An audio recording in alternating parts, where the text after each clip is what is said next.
अस्सलाम वालेकुम गाइस, आवाज आ रही है आप लोगों को?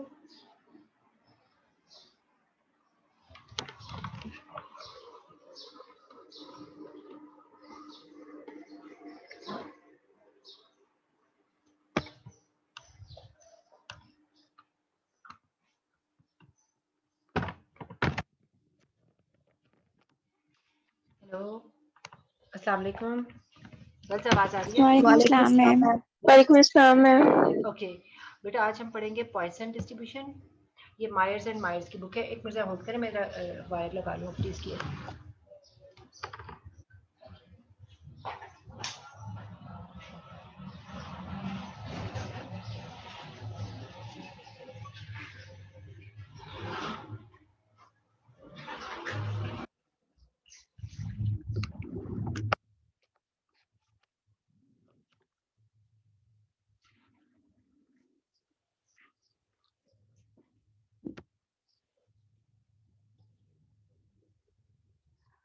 Next distribution is the Poisson distribution. In binomial distribution, we have studied that binomial distribution is for discrete type of variable. Similarly, Poisson distribution also based on discrete variable. यानी दोनों ही डिस्ट्रीब्यूशन डिस्क्रीट वेरिएबल के लिए। ठीक है, अब आपने देखना है कि बायनोमियल डिस्ट्रीब्यूशन कब अप्लाई होती है। मैंने उसके लिए आपको 4 प्रॉपर्टीज बताई थी। ठीक है, कि उसमें क्लासिफाइड होगा each outcome as success and failure. दूसरा था उसमें कि successive trials are independent. Third था fixed number of times experiment is going to be performed, and fourth था probability of success is denoted by small p। ठीक है, ये 4 properties इसमें एग्जिस्ट कर रही थी। अब पॉइसन और उसके 2 पैरामीटर्स थे। कौन कौन से 2 पैरामीटर्स थे? n and p। ये है आपके सामने पॉइसन डिस्ट्रीब्यूशन। पॉइसन डिस्ट्रीब्यूशन जो है, इसकी प्रॉपर्टीज क्या है? मैं थोड़ा सा इसको बड़ा करूं ताकि आपको इजीली जो है वो नजर आ जाए। ठीक है, ये थोड़ा सा मैंने और बड़ा कर दिया। ठीक है, ओके। फर्स्ट प्रॉपर्टी है the number of outcomes occurring in one time interval और specified region of space is independent of the number of that occurs in any other disjoint time interval और रीजन। डिसजॉइंट का मतलब ये है कि एक time interval के अंदर, यानी हमने कहा कि सुबह 9 बजे से लेके 10 बजे तक। तो दूसरा डिसजॉइंट टाइम इंटरवल क्या है? यानी कि 9 से 10 बजे वाला टाइम अगर हम कंसीडर कर रहे हैं, उसमें नंबर ऑफ आउटकम्स को कंसीडर कर रहे हैं, तो वो इंडिपेंडेंट होना चाहिए उन नंबर ऑफ आउटकम से जो दूसरे किसी और टाइम इंटरवल में लाई कर रहा है। दूसरा टाइम इंटरवल क्या हो सकता है? 10 से 11, 11 से 12, 12 से 1, कोई भी हो सकता है, लेकिन ये वाला नहीं होगा जो 9 से 10 है। या रीजन भी डिफरेंट हो सकता है, यानी कि अगर लाहौर की बात हो रही है तो दूसरा हम कहें कि फैसलाबाद की बात हो रही है या इस्लामाबाद की बात हो रही है, तो रीजन भी डिफरेंट हो सकता है। उसके जो आउटकम्स हैं दूसरे रीजन के, वो इस रीजन के आउटकम से इंडिपेंडेंट होंगे। ठीक है, पॉइसन से इसको थोड़ा सा आप इस तरह से समझें कि डिफरेंट है कि उसमें each outcome result in two ways, two categories, two outcomes, success and failure. इसमें ऐसी बात नहीं है। इसमें ये कह रहे हैं कि number of outcomes in each time interval is independent of any other region or time interval. दूसरा है इसमें जो इसकी प्रॉपर्टी है, the probability that a single outcome will occur during a very short time interval or in a small region is proportional to the length of time interval or the size of the region and does not depend on the number of outcomes occurring outside this time interval or region। अच्छा, वैसे आपको लग तो जरा मुश्किल सा रहा होगा। हम जो आपको क्वेश्चंस देंगे ना, उसमें स्ट्रेट फॉरवर्ड ही बताएंगे कि आपने इसमें पॉइसन डिस्ट्रीब्यूशन इस्तेमाल करनी है कि नहीं करनी है। ठीक है, अब एक और इम्पॉर्टेंट बात जिससे आपको आइडेंटिफाई करने में आसानी होगी, इसका एक ही पैरामीटर होता है। बायनोमियल डिस्ट्रीब्यूशन के 2 पैरामीटर्स हैं, इसका एक ही पैरामीटर है। इसका पैरामीटर जो है, इसका मीन होता है, यानी कि म्यू। आपको मैंने बताया था ना कि मीन जो है किसी भी डिस्ट्रीब्यूशन की एवरेज वैल्यू होती है, सेंट्रल वैल्यू होती है, मेजर ऑफ लोकेशन होता है। अगर हम सैंपल का मीन की बात करें तो x बार से डिनोट करते हैं, और अगर हम पॉपुलेशन की मीन की बात करें, यानी कि बिग ग्रुप की बात करें तो बिग ग्रुप जो है उसका मीन जो है वो म्यू होता है। तो म्यू जो है इसका पैरामीटर होगा, ठीक है। और इसका जो पीडीएफ है, ये इसका पीडीएफ है। मैं आपको जरा थोड़ा सा हाईलाइट करके दिखाती हूँ। जिस तरह हमने बाइनोमियल का पढ़ा था, इस तरह से पाइथन बाइनोमियल का कैसे डिनोट कर रहे थे, बी से, ठीक है ना। अच्छा, अगर आप इन दोनों को थोड़ा सा कंपेयर करें तो आप देखिए यहाँ पॉइसन की वजह से पी लिखा हुआ है, वहां बाइनोमियल की वजह से क्या लिखा हुआ था, यहाँ पर बी लिखा हुआ था, स्मॉल लेटर था बी। अच्छा, पेरेंथेसिस उसमें भी थी, इसमें भी थी। अब ये जो आपके पास x है रैंडम वेरिएबल है, यानी कि डिस्क्रीट टाइप का वेरिएबल है, उसमें भी x था, इसमें भी x है। सेमीकोलन, हमेशा वेरिएबल के बाद सेमीकोलन लगाना है। उसके बाद ये लैम्डा टी जो है इसका पैरामीटर है, एज अ होल इसको लैम्डा टी कह रहे हैं, ये इसका पैरामीटर है। लैम्डा जो है वो इसमें क्या है, एवरेज यानी कि मीन है, arithmetic mean. Lambda is the mean, and T जो है वो इसमें आपके पास टाइम्स की बात हो रही है कि स्पेसिफाइड रीजन में जो टाइम इंटरवल है वो क्या है, यानी कि पाइथन डिस्ट्रीब्यूशन जो है वो टाइम पे बेस कर रही होती है, ठीक है। तो इसका पीरियड क्या है, e rays power minus lambda T into lambda T rays power x over x factorial, ठीक है। उसके बाद है x की रेंज, अगर बाइनोमियल और इन दोनों को कंपेयर करें तो 0 से स्टार्ट हो रही है, डिस्क्रीट है ना, तो आइसोलेटेड नंबर्स होंगे 0 1 2 3 इस तरह से। लेकिन अब आपका देखिए 0 1 2 3 उसका एंड हो रहा था n के ऊपर। n क्या है, नंबर ऑफ फिक्स ट्रायल्स, इसमें क्या है n नहीं है, ये इन्फिनिटी तक जा रहा है, यानी अनलिमिटेड है। इसको हम किसी भी पॉइंट पे बाउंड नहीं कर सकते, ये इन्फिनिटी तक जा रहा होता है, ठीक है। तो अब आप देखिए इसका एक क्वेश्चन, आपको समझ आ गई मेरी बात, कि हमने पॉइसन डिस्ट्रीब्यूशन में गिवन क्या होगा, टाइम इंटरवल जैसी कोई चीज दी होगी आपको स्टेटमेंट में, और मीन दिया होगा, ये दो चीजें आपको दी होंगी, और आपको एक्स के लिए प्रोबेबिलिटी फाइंड करनी होगी, ठीक। अब ये क्वेश्चन देखिए तो आपको थोड़ा अंदाजा भी हो जाएगा कि जिस तरह पता चलेगा पॉइसन डिस्ट्रीब्यूशन लगी है। During a laboratory experiment the average number of radio active particles, अब एवरेज की बात होगी है, इसका मतलब है कि लैम्डा की बात होगी है, म्यू की बात होगी है, मीन की बात हो गई है, तो फिर यहाँ से पाइथन डिस्ट्रीब्यूशन आपके जहन में आ जानी चाहिए।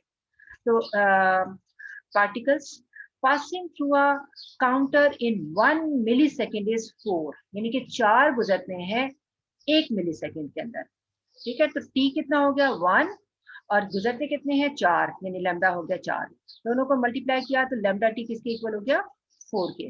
अभी आप देखिए यहाँ पर लैम्डा टी जो है वो कैलकुलेट करके यहाँ पर बता दिया कि इसकी वैल्यू कितनी आ रही है, 4, ठीक है। What is the probability, next इसकी जो स्टेटमेंट है वो क्या है, what is the probability that 6 particles, ये आपके पास x की वैल्यूज हैं जो आपने फाइंड करनी है, इसकी probability, enter the counter in a given millisecond, यानी कि कोई टाइम स्केल आपको दिया जाएगा, उसके अंदर 6 पार्टिकल्स गुजर सकते हैं, उसका क्या चांस है। ऑन द एवरेज 1 मिलीसेकंड में कितने गुजर रहे हैं 4। अब हम ज्यादा के बारे में बात कर रहे हैं कि 4 तो एवरेज गुजर रहे थे, हम कह रहे हैं कि 6 गुजरने की क्या प्रोबेबिलिटी है, ऑब्वियसली इसकी कम ही होगी ना, 4 गुजरते हैं ऑन द एवरेज, तो हम कह रहे हैं कि उसमें से 6 गुजर जाए, इसका क्या चांस है। तो इसके लिए आपने ये वाला पाइथन डिस्ट्रीब्यूशन जो है उसको कैसे फिट करना है, हम एसपीएसएस में जाएंगे, ठीक है। एसपीएसएस ओपन किया, एसपीएसएस ओपन करके आपने यहाँ से, अच्छा एक मिनट,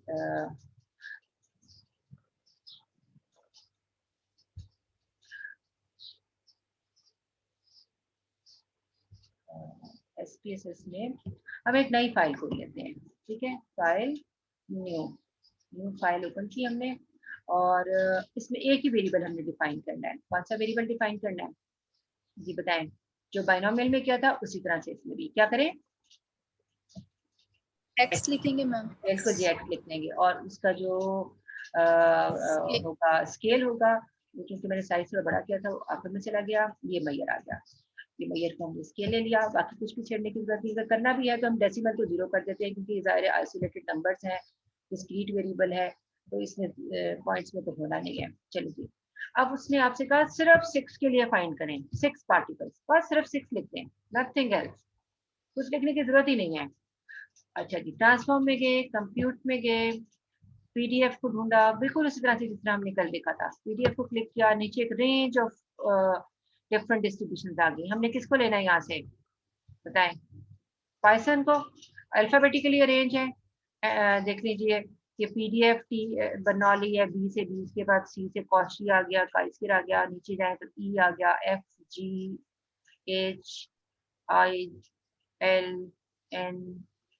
से पेरेटो, और ये देखिए पेरेटो के बाद क्या आ गया, पॉइसन।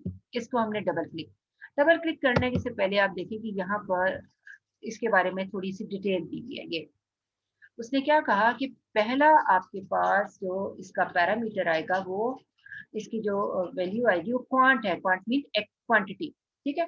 टारगेट में मैंने आपसे कहा था क्या नाम रखें हमेशा, प्रोबेबिलिटी, ठीक है, प्रोबेबिलिटी रख देते हैं। ओहो प्रोबेबिलिटी लिखना था, प्रोबेबिलिटी PROB, ठीक है, प्रोबेबिलिटी आ गया। एक्स को हमने पहला वाला क्वेश्चन मार्क जहां पड़ा हुआ है वहां पे हमने जब डबल क्लिक किया तो वो देखिए खुद ब खुद रिप्लेस हो गया एक्स से। दूसरे वाले क्वेश्चन मार्क को यहाँ से हमने डिलीट किया और यहाँ पे क्या रख देना है, 4, क्योंकि आपने देखा था कि लैम्डा टी की वैल्यू क्या थी, 4 थी, ठीक है। हमने 4 रखा और इसको यहाँ से कर दिया ओके।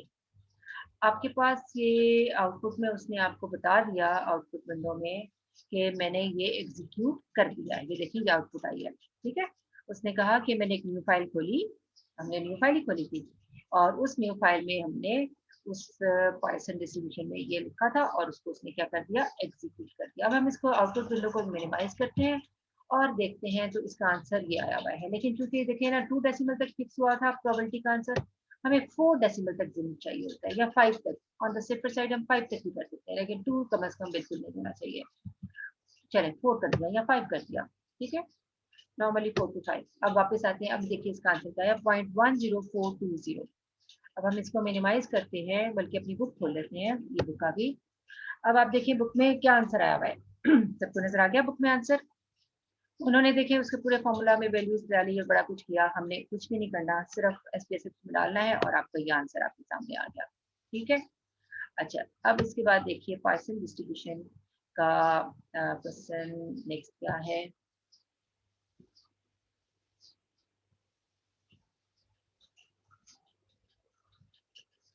या 10 is the average number, ठीक है। उसने सीधा सीधा ही कह दिया 10 is the average number of oil tankers arriving each day, ठीक है। सबको नजर आ रहा है ना कि इसमें इस तरह से हमने कहा 10, तो ये आपके पास एवरेज आ गया, ठीक है। ईच डे यानी इंटरवल क्या है, एक दिन का है, in a certain port. The facilities at the port can be handled at most 15 tankers, यानी कि 15 टैंकर्स तक वो जो है वो ऑयल टैंकर्स उस जगह पर एक दिन में मैनेज हो सकते हैं, ठीक है। यानी कि मैक्सिमम की बात हो रही है, और 10 जो है वो ऑन द एवरेज आते हैं उस पोर्टल पे, उस जगह पर, उस पोर्ट पे। यानी कि कोई ऑयल टैंकर जो है कहीं पे लैंड कर रहे हैं और वहाँ पे फैसिलिटीज हैं पोर्ट को उसको हैंडल करने की, उन टैंकर्स को डील करने की, तो ज्यादा से ज्यादा 15 डील कर सकते हैं और ऑन द एवरेज कितने डील हो रहे हैं, 10। व्हाट इज द प्रोबेबिलिटी, ये क्वेश्चन है आपका, what is the probability that on the given day, ठीक है, tankers have to turn away. Turn away का मतलब क्या हुआ, यानी कितने टैंकर्स वापस चले जाएंगे जो कि डील नहीं होंगे। तो कौन से वापस जाएंगे, कौन से वापस जाएंगे, मैम 5। सोच के बताएं, सवाल आपको उसका मतलब समझ नहीं आया। मैं दोबारा से आपके सामने सवाल रखती हूँ। ये उसने कहा, मैं दोबारा से उर्दू में बताती हूँ कि एक पोर्ट है जहां पर एक दिन में वो मैक्सिमम 15 टैंकर्स को हैंडल कर सकता है और ऑन द एवरेज 10 हैंडल होते हैं, ठीक है।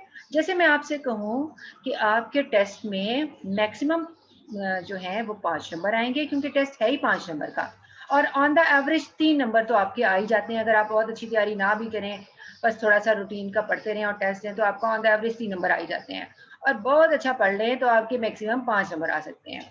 तो उससे कौन से पॉसिबल नहीं है नंबर, कौन से पॉसिबल नहीं है। ये भी हो सकता है ना कि आप टेस्ट जाओ और एक डॉट भी ना लगाओ और पेपर खाली देके आ जाओ तो 0 नंबर आ जाएगा, पॉसिबिलिटी है। आप थोड़ा सा जवाब दे के आओ, 1 नंबर आ जाएगा। बस ऑन द एवरेज थोड़ा बहुत पढ़ा लिख जो था उससे का किया तो 3 नंबर आ गए। बहुत अच्छा पढ़ा तो सारे टेस्ट के सारे सवाल कर दिए, सारी थ्योरी लिख दी, 5 नंबर आ गए। क्या पॉसिबल नहीं है? सोच के बताएं। मैम 5 से ज्यादा मार्क्स लाना। हाँ, 5 से ज्यादा मार्क्स लाना पॉसिबल नहीं है। अगर मैं कह रही हूँ इस पोर्ट पे 15 टैंकर्स हैंडल हो सकते हैं, ऑन द एवरेज 10 तो आ ही जाते हैं और उनको हम हैंडल कर ही लेते हैं डेली की बेसिस पे।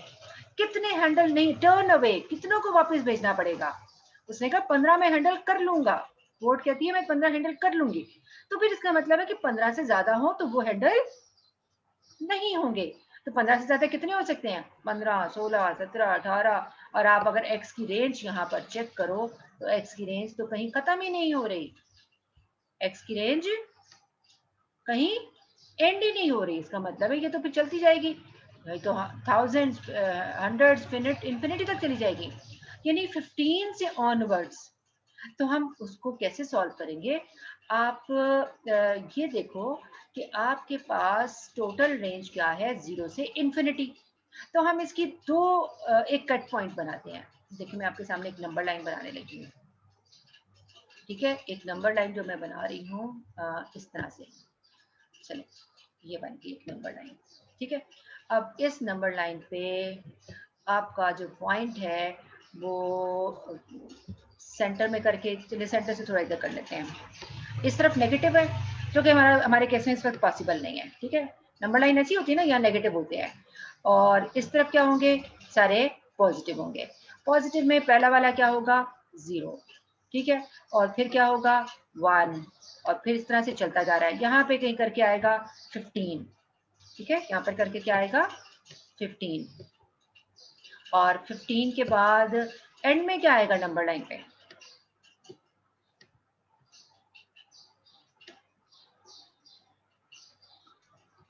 बता भी दें। इंफिनिटी। इन्फिनिटी, ठीक है? अब हमारे पास हमने ये प्रॉपर्टी पढ़ी है, the probability of all events which are possible, the sum of all probabilities is equal to, बताएं इन सब की प्रोबेबिलिटी कितनी आएगी? 1। पढ़ी है ना हमने प्रॉपर्टी कि जब भी आपने टेबल बनाया और हमने उसका सम किया, कल भी हमने देखा, जब सारी पॉसिबल बाइनोमियल डिस्ट्रीब्यूशन में पॉसिबिलिटीज की प्रोबेबिलिटीज निकाली, आपको अगर याद हो मैं दोबारा स्पेसेस निकाल के आपको दिखाती हूँ, हमने सम किया और सम आया था 1.000, याद है? इसका मतलब ये हुआ कि जितने भी टोटल पॉसिबल केसेस हैं उनकी प्रोबेबिलिटीज का सम कितना आना चाहिए? कितना आना चाहिए? मैम 1। मैम 1। 1। अब इसका मतलब है हमारे पास चांस है कि हम इसकी प्रोबेबिलिटी फाइंड कर सकें, जो मैंने सर्कल लगाया है। 0 पे भी निकाल सकते हैं क्योंकि नंबर है, x को 1 पुट कर दें, x को 2 पुट कर दें, x को 3 पुट कर दें, x को 15 पुट कर दें, सबकी प्रोबेबिलिटीज निकाल सकते हैं हम। इससे आगे वालों की प्रोबेबिलिटीज निकाल सकते हैं, कुछ पे तो निकाल सकते हैं, 16, 17, 18, 19, 100, 200, 1000, 2000, लाख, 2 लाख, 5 लाख, 10 लाख, करोड़, कहाँ तक जाएंगे हम ये सारी प्रोबेबिलिटीज कैलकुलेट नहीं कर सकते, हमारे लिए पॉसिबल नहीं है, क्योंकि रेंज कहाँ तक जा रही है? इंफिनिटी तक जा रही है। तो हमें क्या करना चाहिए? हमें ये करना चाहिए कि इस रेंज की प्रोबेबिलिटी फाइंड करें, 1 में दिया हुआ है, 1 में से माइनस करें और इसकी प्रोबेबिलिटी आ जाएगी आपके पास। लॉजिक समझ आई? क्योंकि टोटल प्रोबेबिलिटी किसके इक्वल है? अभी मैंने आपको बताया total probability sum of these two distinct disjoint sets. मैंने 2 क्वेश्चन बना दिए ना इस पूरी नंबर लाइन के। एक पोर्शन को मैंने कहा कि वो 15 से लेस है और एक पोर्शन को मैंने कहा कि वो 15 से हायर है। एक इंफिनिटी तक जा रहा है और एक 0 से 15 तक। ये वाला आ रहा है 0 से 15 तक और यहाँ से जा रहा है 15 से इंफिनिटी तक। 15 से इंफिनिटी की रेंज हमें एक्चुअल फाइंड करनी है, क्योंकि उस क्वेश्चन में दिया हुआ है कि आप उसको टर्न अवे करें। तो अभी अभी आपने मुझे बताया कि वही टैंकर्स टर्न अवे होंगे जो कि 15 से ज्यादा होंगे। यही था ना टर्न अवे, ये चीज नजर आ रही है? मैं टर्न अवे को हाईलाइट कर रही हूँ कि गिवन डे में जो टर्न अवे होंगे वो 15 से ज्यादा होंगे। इसका मतलब है actually we have to find the probabilities from 15 to infinity. ये वाली प्रोबेबिलिटीज हमें फाइंड करनी है जो कि हम नहीं कर सकते, हमारे पास इंफिनिटी इन्वॉल्व है। तो हम क्या करेंगे, हम ये करेंगे कि ये वाली प्रोबेबिलिटीज फाइंड कर लेंगे और 1 में से इसको माइनस कर देंगे तो हमारा आंसर आ जाएगा। अब हम करेंगे कैसे, हम जाते हैं एसपीएसएस में, ठीक है, और एसपीएसएस में जाकर एक मिनट में थोड़ा सा इसको कर दूं, मिनिमाइज कर दूं, यहाँ इसको सबको इरेज कर दूं। अच्छा, नई फाइल खोल लेते हैं, इसी फाइल को चलो कर लेते हैं। यहाँ हम लिखते हैं 0 से 15 तक, 0 1 2 3 4 5 6 7। किसी बच्चे को ये बात नहीं समझ आई तो पूछ ले।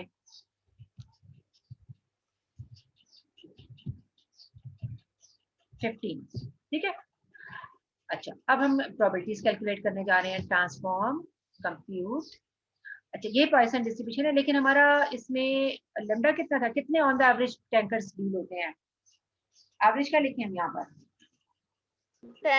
10। बिल्कुल ठीक, हम इसको यहाँ से कर देंगे, ओके, इसमें का एग्जिस्टिंग को चेंज कर दें, ओके, इसको मिनिमाइज किया। चलिए, ये 10 प्रोबेबिलिटीज आपके सामने आ गई। हम करते हैं इन सबको ऐड, एनालाइज, बल्कि हम यूँ करते हैं ट्रांसफॉर्म में जाते हैं, नहीं बल्कि ऐड ही कर लेते हैं। ऐड कहाँ से करेंगे, डिस्क्रिप्टिव में जाके, दोबारा डिस्क्रिप्टिव में जाते हैं और प्रोबेबिलिटी इसमें डालते हैं और ऑप्शंस में जाके सिर्फ हमने सम को क्लिक करना है, नथिंग एल्स। सारों को हमने यहाँ से अनचेक कर दिया, okay, uncheck and continue and then okay. चलिए जी, अब सम कितना आया आपके सामने नजर आ रहा है, सम क्या सम आ रहा है, सम आ रहा है इस वक्त, ये नजर आ रहा है सबको, सबसे नीचे मैंने लिखा हुआ है, क्योंकि आउटपुट में ना ऊपर वाली सारी रिजल्ट्स पुराने रिजल्ट्स हैं। अभी देखो उसने आपको बताया कि ये हमने अभी जो यहाँ से रिजल्ट आ रहा है आपका, ये वाला अभी का रिजल्ट है, ठीक है। और अभी जो हमने पॉइसन डिस्ट्रीब्यूशन को एग्जीक्यूट किया उसका ये रिजल्ट था, ये दो अभी एग्जीक्यूट हुए हैं, ये पिछले वाले बाकी रिजल्ट आ रहे हैं जिसकी हमें जरूरत नहीं है। अच्छा, मुझे बताएं कितना आंसर आया, 0.95126। तो हमें इसे क्या करना होगा, 1 में से माइनस करना होगा। तो आप कैलकुलेटर ले, हाँ जी, 1 माइनस, ठीक है। हम इसे कैसे लिखेंगे, हम अब लिखने का वेजा चेक करें, मैंने कैसे इसको लिखने जा रही हूँ। इसको लिखेंगे यहाँ पे P प्रोबेबिलिटी, ठीक है, और यहाँ पे पैरेंथेसिस। अब मैंने लिखा X, कौन से टैंकर्स डील नहीं होने, जो 15 से ज्यादा आएंगे, 15 तक उस पोर्ट में डील कर लेने हैं, और 15 से जो ज्यादा आएंगे उसको unable to handle these tankers, ये वाले होंगे। तो इसको कैसे कैलकुलेट करना है, इसको लिखने का वे ऐसी है जैसे मैं लिख रही हूँ। इसको लिखेंगे 1 माइनस प्रोबेबिलिटी, कौन सी प्रोबेबिलिटी, लेस देन 15 की, लेस देन इक्वल टू 15 की, लेस देन इक्वल टू की 15 की प्रोबेबिलिटी अभी हमने निकाली, कितनी आई है लेस देन इक्वल टू की प्रोबेबिलिटी 0.95। इसको लेस देन इक्वल टू, और यहाँ लिखा हमने 15, समझ आ गई, ऐसे हम इसको ऐसे लिखेंगे। अब लेस देन इक्वल टू 15 का आंसर सब्स्टिट्यूट करेंगे इसमें इक्वेशन में, और 1 में से इसको सब्ट्रैक्ट कर लेंगे। कोई कैलकुलेटर से कर रहा है बच्चों, मैम 0.04। हाँ, अभी मैं लिखती हूँ, यहाँ पर मैं वही लिखूंगी 0.95 लिखोगे, यहाँ पे वो यहाँ से देखिए 95126, ठीक है, और यहाँ पर वो लिखोगे जो अभी आप बता रही हैं 0.04 874। चले, हम यूँ करते हैं, मेरे लिए लिखना जरा थोड़ा डिफिकल्ट है, मैं यूँ करती हूँ, वापस जाती हूँ बुक में और बुक में चेक करते हैं कि क्या आंसर है। ये जी देखें जी, बुक में वही आंसर नजर आ गया आप लोगों को, ये है, नजर आ गया।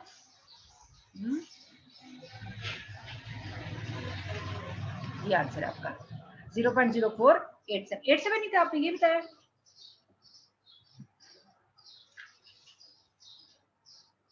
Yes ma'am 874।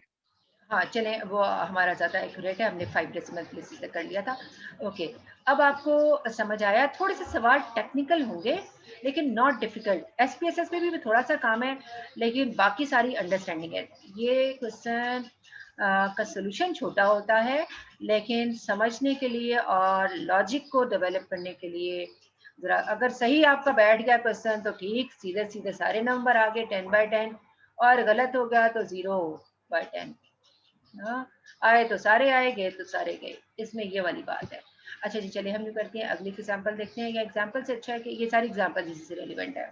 हम एक्सरसाइज में कोई क्वेश्चन देख लेते हैं। ये एक्सरसाइज आ गई, ये मायर्स एंड मायर्स की बुक है। अगर हम इस बुक के अलावा आपकी जो पहले वाली बुक हम जो कल देख रहे थे, ये वाली, इसमें भी आप ये कर सकते हो। इसमें हमने कल बाइनोमियल के क्वेश्चंस किए थे ना, आपने दोनों बुक से पाइथन डिस्ट्रीब्यूशन के क्वेश्चंस कर लेने हैं।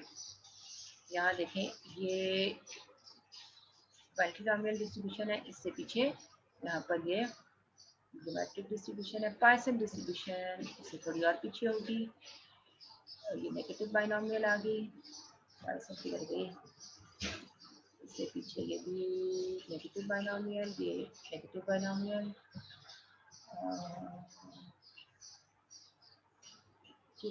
ये कल हम देख रहे थे, बाइनोमियल तो नहीं थी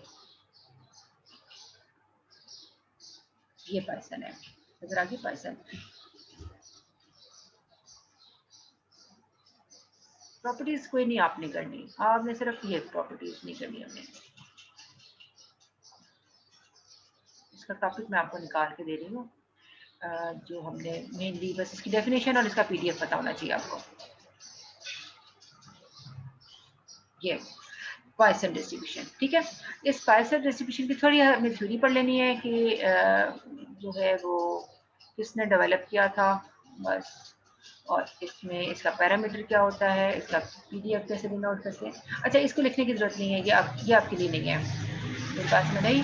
ये जो पॉइंट है ना, ये वाली चीज, इसको आपको करने की जरूरत नहीं है, ये आपके लिए नहीं है, इसको भी करने की जरूरत नहीं है। आपने जो चीज़ पढ़नी है इस पाइथन डिस्ट्रीब्यूशन में, वो सीधा सीधा पीडीएफ पे आना है।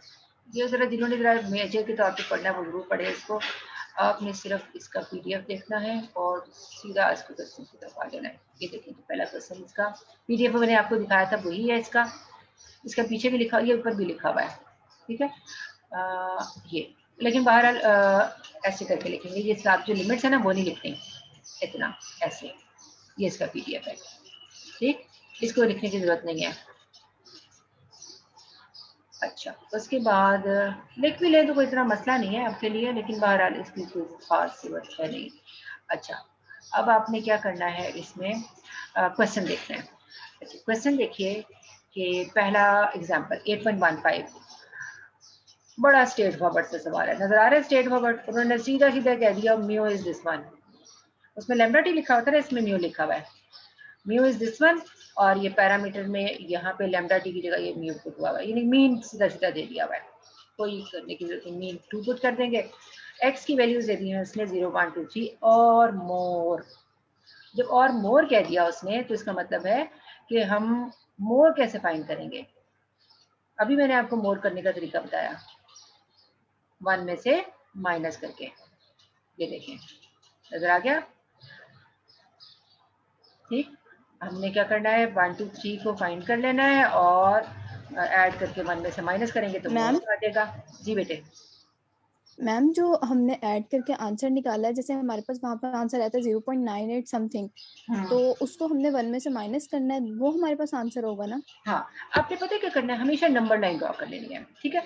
अभी आप इस केस में देखें, नंबर लाइन में ड्रॉ करने जा रही हूँ, चलिए यहाँ करके ड्रॉ करती हूँ, जी ठीक मैम। है। नंबर लाइन ड्रॉ की। अब इसमें उसने जो आपसे कहा प्रोबेबिलिटीज फाइंड करनी है, वो उसने कहा कहाँ पे करनी है, सबसे पहले 0 पे करनी है, ठीक है। ये अगर हम इसको 0 कह दें, फिर उसने किस पे कहा, 1 पे करनी है, फिर किस पे कहा, 2 पे करनी है, और फिर उसने कह दिया मोर। मैं दोबारा आपको दिखाती हूँ स्टेटमेंट दोबारा दिखा रही हूँ, थोड़ी सी ऊपर है स्टेटमेंट, ये देखें, सॉरी 3 भी है, 3 और मोर, ठीक है। हम एक 3 भी कर लेते हैं, यहाँ पर एक लाइन डॉट किया, यहाँ से ये 3 आ गया। अच्छा, अब जब मोर की बात करेंगे तो इसका मतलब है कि ये वाली सारी रेंज आ गई ना मोर में, तो आपने इन सब पे इंडिविजुअली फाइंड करना है, फिर इन सबको ऐड कर लेना है और 1 में से माइनस करोगे तो ये मोर वाला केस ये वाला आ जाएगा आपके सामने, ठीक है। मेरी बात समझ आ गई, 1 में से माइनस करेंगे तो ये वाला मोर वाला केस आ जाएगा। लेकिन प्लस किनको करना है, इन सबको प्लस करना है, 0, 1, 2, 3, ठीक है। लेकिन उसने जब कहा 3 और मोर, इसका मतलब है कि 3 पे फाइंड करने की जरूरत नहीं है। अगर कहता है कि 3 और मोर का मतलब है कि 3 इसमें शामिल है, तो मैं थोड़ा सा गलत आपको बताया। 3 और मोर का मतलब है ये रेंज यहाँ तक है, 3 और मोर यहाँ पे, ये 3 भी इधर शामिल हो गया। मैं अरेज कर देती हूँ नीचे वाली लाइन। तो इसका मतलब है आपने किस किस पे प्रोबेबिलिटी फाइंड करनी है, आपने 0 1 2 पे करनी है, और 0 1 2 पे करने के बाद आपने 0 1 2 के केस को ऐड करना है और 1 में से माइनस कर देना है, यानी कि इन पे ऐड करके 1 में से माइनस कर देना है, क्योंकि 3 और मोर दोनों ही दूसरी रेंज पे चले गए। अब आप देखें सोल्यूशन में उन्होंने 0 के लिए फाइंड की हुई है, ये 1 के लिए फाइंड की हुई है, ये 2 के लिए फाइंड की हुई है, और 3 और मोर का इकट्ठा अलग कर दिया है, 3 और मोर का। ठीक है, तो इस तरह से आपने भी कर लेना है, लेकिन आपने तो चूंकि एसपीएसएस पे करना है तो लेकिन लिखेंगे तो सही आप ये वाला काम। ठीक है, और आपने आंसर्स लिख देने हैं। कोई बात पूछनी है तो आप लोग पूछ लीजिए। इस क्वेश्चन में कुछ पूछना है बेटा? मैम ये SPSS में नो करके मैम। देख लेंगे। एसपीएसएस से इस क्वेश्चन को देख लेते हैं, बिल्कुल देख लेते हैं। हम यूँ करते हैं कि एसपीएसएस जी की मैम। तरफ जाते हैं। अच्छा, एसपीएसएस ओपन किया, ऑलरेडी ओपन हुआ हुआ है, हम इसी को खोल लेते हैं। अच्छा, ये तो बाइनोमियल खुल गया था, कोई बात नहीं, हम एक और नई फाइल खोल लेते हैं। अच्छा, न्यू फाइल खोली, हमने यहाँ लिखा 0, ओहो सॉरी, हमने वेरिएबल व्यू में जाके, चलो वेरिएबल इसी का नाम हम एक्स डाल देते हैं, दिस इज एक्स, और इसमें इसके जो है स्केल हो गया। ठीक है, डन। अब आते हैं वापस, 0 आ गया, डेसिमल खत्म करना था क्योंकि वो अच्छा नहीं लग रहा 0.00, इसको डेसिमल को खत्म करके आ जाते हैं, वेरिएबल व्यू में आए, डेटा व्यू से आ गए वापस, और यहाँ लिखा 1 और ये बस 2, नथिंग एल्स। बस इतना काम करके ट्रांसफॉर्म कंप्यूट, यहाँ लिखा मैं सिर्फ पी लिख देती हूँ प्रोबेबिलिटी, इधर जाके मैंने लिखना है पीडीएफ, डबल क्लिक किया, नीचे जाके मैंने पॉइसन ढूंढा, नीचे जाके ये पॉइसन मिल गया मुझे, ये डबल क्लिक, पहले वाले में एक्स को डबल क्लिक, और इस जगह पर उसने म्यू की वैल्यू खुद ही दे दी थी, कितनी दी थी? 2 दी थी शायद, 2 थी। Yes ma'am 2। ओके, 2 लिख दिया हमने यहाँ पर, ओके कर दिया, और ये आपके पास रिजल्ट। इसको 4 डेसिमल तक जल्दी से कर लेते हैं। ठीक है, वो 4 डेसिमल तक इसको हमने इंक्रीज करके 4 तक ले गए, 5 तक ले गए, और ये रिजल्ट आ गए। अब आपके पास ये वाली प्रोबेबिलिटी एक्चुअली क्या है, दिस इज, आपने अगर आप अपने रिजल्ट्स को लिखना है ना, तो आप ऐसे लिखोगे, यानी कि output third step, step number 1 open SPSS, और सारा लिख देंगे। सेकंड वाले में लिखेंगे ट्रांसफॉर्म कंप्यूट, और उसमें तो सारा कुछ किया, और थर्ड स्टेप जो आपका आउटपुट होगा उसमें ये लिखोगे probability x is equal to, और यहाँ इज इक्वल टू, ये पूरा आप आंसर लिखोगे ऐसे। इसी तरह से इसका लिखोगे प्रोबेबिलिटी के साथ, ये x इज इक्वल टू 1 के लिए प्रोबेबिलिटी है, और फिर इसी तरह से ये 2 के लिए प्रोबेबिलिटी हो जाएगी। फिर जब आप लिखोगे 3 और मोर, 3 और मोर का आप उस तरह से लिखोगे कि x 3 और मोर, तो 3 भी शामिल है तो इक्वालिटी भी आ जाएगी, और मोर के लिए ग्रेटर आ गया, यहाँ पे 3 आ जाएगा 3 और मोर में।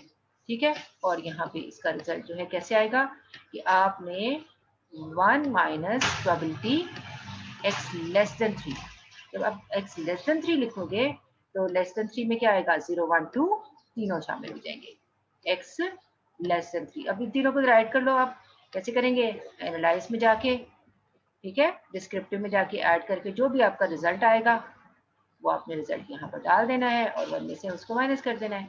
चलिए जी, एनालाइज से आते हैं, डिस्क्रिप्टिव के गए, डिस्क्रिप्टिव के अंदर डिस्क्रिप्टिव में चले गए, ऑप्शंस में गए, और यहाँ से सिर्फ सम को क्लिक किया, बाकियों को भी क्लिक कर दिया तो कोई मसला नहीं, लेकिन हम अनचेक कर देते हैं, फालतू चीजें क्या कैलकुलेट करानी उससे।